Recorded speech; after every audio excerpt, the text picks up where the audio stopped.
You don't know what you're talking about. You need to drink more water. You want to take the third left after the old farm in order to avoid those tolls.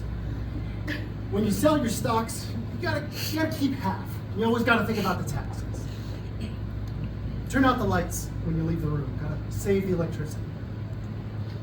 You don't understand. We don't understand. I didn't understand.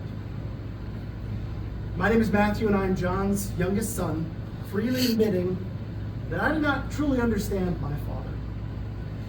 It wasn't until years after I left the house, I grew up, had a family of my own, that the weight, responsibility, and accountability of being the provider for my family and bettering their lives, that I started truly understanding the motivations and heart of my father. You see, this was all his way of trying to make our lives better. It was all his way of trying to make sure that our futures and our families succeeded. This was his way of passing on his knowledge and his love to us.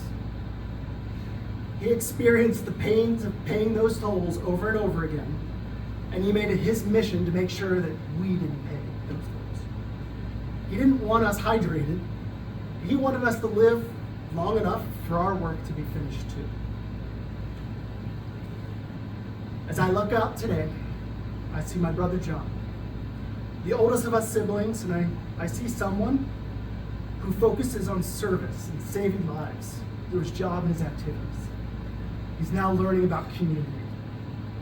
Dad would be proud.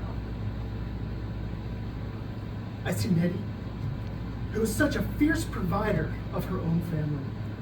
She is devoted, she is strong, and her son Luke is growing so fast into a young man under her wing.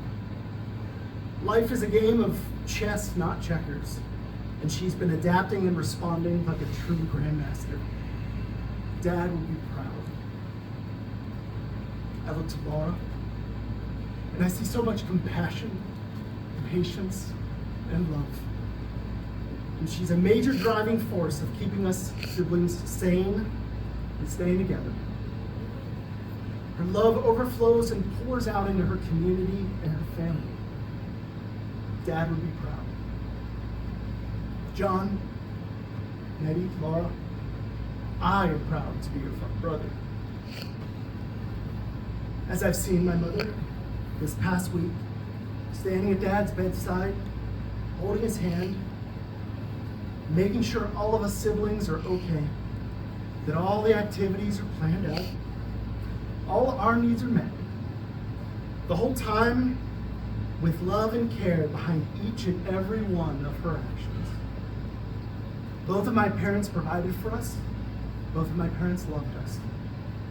In their own way. Your husband would be proud.